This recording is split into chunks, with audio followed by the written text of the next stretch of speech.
Hello humans and extraterrestrials. So, today I am going to be talking about my TBR for the Feel Goodathon, which is hitting my arm off my bookshelf, which is a readathon that takes place between the 1st and 14th of June, and that was created by, I don't remember the name, I will leave a link to the Twitter account in my bio, in my description. But it is basically just a readathon dedicated to being like, hey, life sucks right now. How about we do something and read stuff that makes us feel good? So that's what we're doing. I have 4 books for this. There are 10 prompts. Some of them I've like doubled over, and there's I think two of them that I'm just not doing. I'm going to go through. Yeah, I'm going to go through I'll read through the prompts, and then I will go through my books and tell you for which prompts they are, and I'll tell you the ones I'm not doing, basically. So there are 10 prompts. The first is a book you have high hopes for. Then it's a short book for you to finish or continue a series. A book with your favourite trope. A book you picked up because you love the cover. Read one of the host's favourite books. Buddy read a book. Reread an old favourite. Read a book younger you would have loved. And read a book by an author you've never read before. So the first book I have, I don't know why I keep doing this, the first book I have is Catching Fire by Suzanne Collins. This book comes under 3, I think. So it's 1, a book you have high hopes for, 3, obviously, finish or continue a series, and also 4, which is a book with your favourite trope, and that is, I guess it's a trope, is the whole thing of there being like a rebellion or like a resistance where they're like, hey, standing up for, it's not really a trope because it's a real life thing and it's also going on in real life now. Black Lives Matter, etc., etc. Very good. Keep doing all the good shit you're able to do right now. Like, that's the side I'm on, by the way, if anyone was somehow under the weather, obviously. But anyway, this is obviously the second book in the Hunger Games series, and I read the first one last month?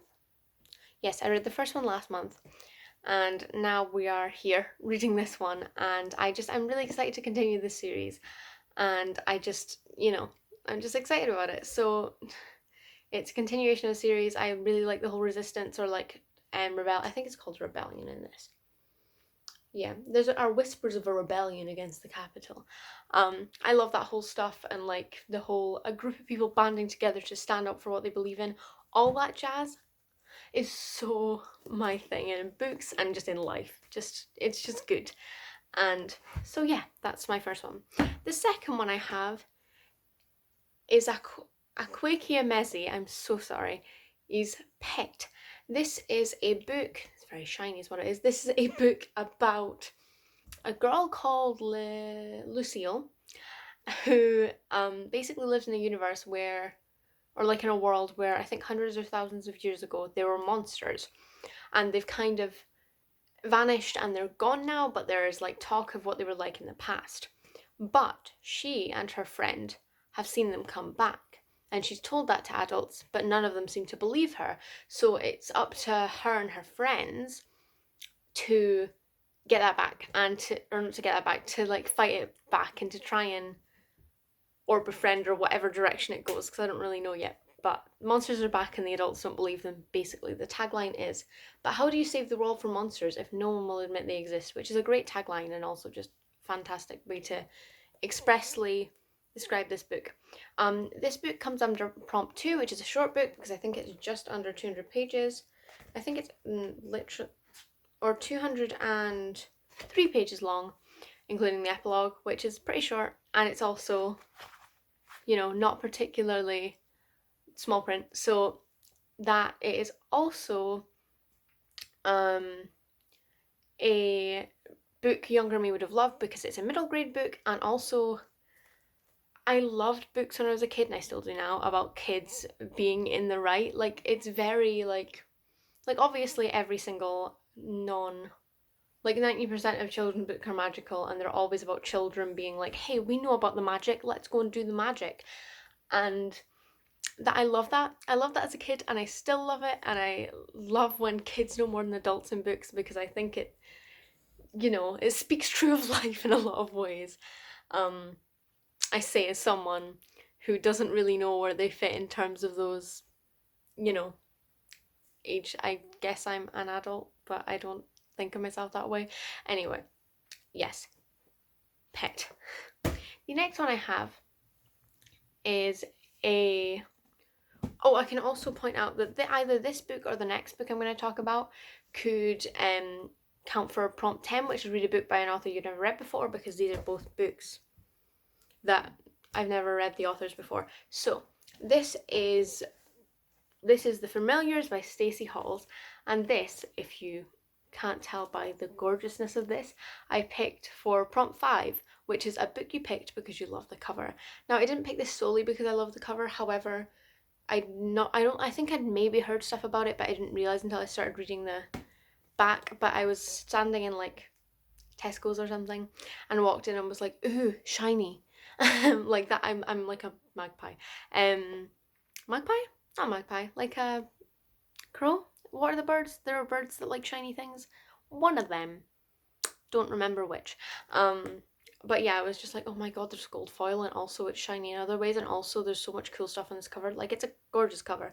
But this is a book about, basically about the witch trials and about a female friendship where one of these girls, I think, is trying to save a girl that is basically being swept up in the witch trials, in terms of, like, I think people are accusing her of being a witch, and she basically is trying to be like, hey, that's bad, also let's save my friend. So this was in Lancashire of 1612, so it's middle of like actual, you know, witch trials. So yes, and the last one I have only counts for one prompt, and that is to reread an old favourite, and that is Carry On by Rainbow Rowell. I truly struggled. God, this is so bright in this view. Like the lighting over here. I'm so sorry. The looking into my camera and seeing the lettering is making my eyes do this. But this book I read, I think 2 years ago, last year, or the year. It might have only been last year actually. I don't remember, but like at least a year ago for the first time, and fully loved it. And I was really struggling at first when I was like, it was like reread an old favourite, because this is the feel goodathon, and I have a lot of my favourite books are really sad. Like I don't remember the author's name. Let me check. It's over there. Yeah, like How to Be Happy by Ava Woods, or This Is How You Lose the Time More, or like Fault in Our Stars. Like, there's so many that I love that are just like very sad. And I was gonna maybe read the first Shadowhearts book again, but I don't know, just wasn't in the mood, so I decided on this, which is, if you're somehow unaware, this is based on, if you've read Fangirl by Rainbow Rowell. The main character in that book writes fan fiction on Simon Snow, a Simon Snow series, which is kind of like their universe is Harry Potter-ish, although it's evolved far further than that. Even though in that book they do mention Harry Potter, it's like a weird thing. I remember Poem Banana's books mentioned it in her book talk about it, and I've always found it weird when she mentioned it. But this is basically the fan fiction she wrote based on those books, and it's just very good. Like, it feels like fan fiction because it's so, like, clearly Rainbow Rowell, and I don't know if she actually was, but clearly she's been in fandom before. I think you can tell. And if not, she's done very extensive research and a damn good job, because it feels like in all the best ways. Like, it feels like well written, well researched fan fiction, if that makes sense. Like, it feels like it, but in a good way. And I love this book so much. It's also very long. Like, this book is 517 pages long. So for a readathon, pretty long. But that's why I only picked 4 books, and why one of them is only 200 pages long. The other 2 are 400-ish, and this one's 500. So it kind of evens out. Like, if I gave 200 from this book to this one, they would all be average books, you know? So, yes, the ones I didn't pick were Read One of the Host's favourite books, mostly because I can't get access to a lot of those books at the moment, because I would have to either get them on ebook, which is the opposite of a feel-good thing for me because I hate reading ebooks and the audiobooks are expensive and, you know, etc, etc. Or I couldn't get physical copies because I've literally just bought 2 books and I don't want to, you know, and I don't physically have any of them already, obviously. And prompt 7 was buddy read a book.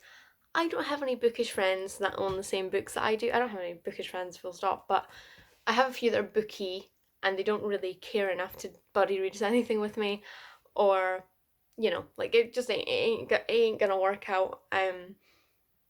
So that's where we're at. I was tempted to do like a YouTuber, like I follow a few YouTubers that do like book club things, but like, was I really gonna read a book for I don't know it, but I'm just gonna decide not to do it. If I end up following like Paper Cut or some other book clubs thing, I might, and you will find out in the, I think, reading vlog I'm going to do for this, but for right now I've not decided that. And also a lovely thing, I'm not going to like give you specific ones right now, but a lovely thing about the Feel Goodathon is not only is books, I mean that's the bulk of it in terms of like the things that are like you have to do this, there are also self-care prompts, so I'll read you them from 1 to 10. So, read a book while cuddling something soft. Stretch, do stretching, yoga, or go for a walk. Engage your brain, so meditate. Accomplish something you've been putting off. Taste fresh air, read by an open window or outside. Watch a movie that brings you nostalgia. Eat, craft a meal that you've been wanting to try. Find something that makes you laugh and share it on social media to spread the joy. Tell someone you love them and write a letter to future you. And they're all very nice prompts. And obviously I'm not going to be like, on the 2nd, I'm definitely going to do number 7 or whatever. Like, I'm just gonna try and do some of this stuff in my life anyway. I tend to do, like, I feel like I do like at least 2 of these every few days, I would hope. Maybe every day, because like telling someone you love them, I don't think that's something I rarely do, considering I live in a with my family, and you know, like exercise is a thing I also do, but like I'm glad that they've given us a chance to like, make an active decision to go, okay, today I want to find something that makes me laugh, or today I'm going to do some meditation, or I'm gonna watch a movie that I like and no one can tell me no. Like, I appreciate that they've made that thing specific, and it's really, not gonna lie, I'm not gonna get personal because I used to get far more personal on this channel and I regret that most of the decisions I made, but as is probably no surprise, lockdown's getting to me like it is everyone, and I think this is such a nice breath of fresh air to be like, literally actually, but to just be like, hey, do a thing for yourself specifically and don't feel bad for like not doing stuff or not being productive or whatever else. But I am rambling. Thank you so much for watching this video. Tell me in the comments if you're taking part in this, what books you're reading, if you have a plan, or if you're just going to try and read whatever, you're going to mood read whatever the heck you want. I have a thing here and I keep hitting my elbow on it. That doesn't feel, that's the opposite of feel good. That's feel uncomfortable and painful. But yeah, let me know in the comments your thoughts on this video, what you're reading, if you are reading, if you've read any of these books, any non-spoilery thoughts in the comments would be super appreciated. But thank you so much for watching this video. If you'd like to, you know what to do. Please remember to drink your water, eat your vegetables, and peace out, I guess.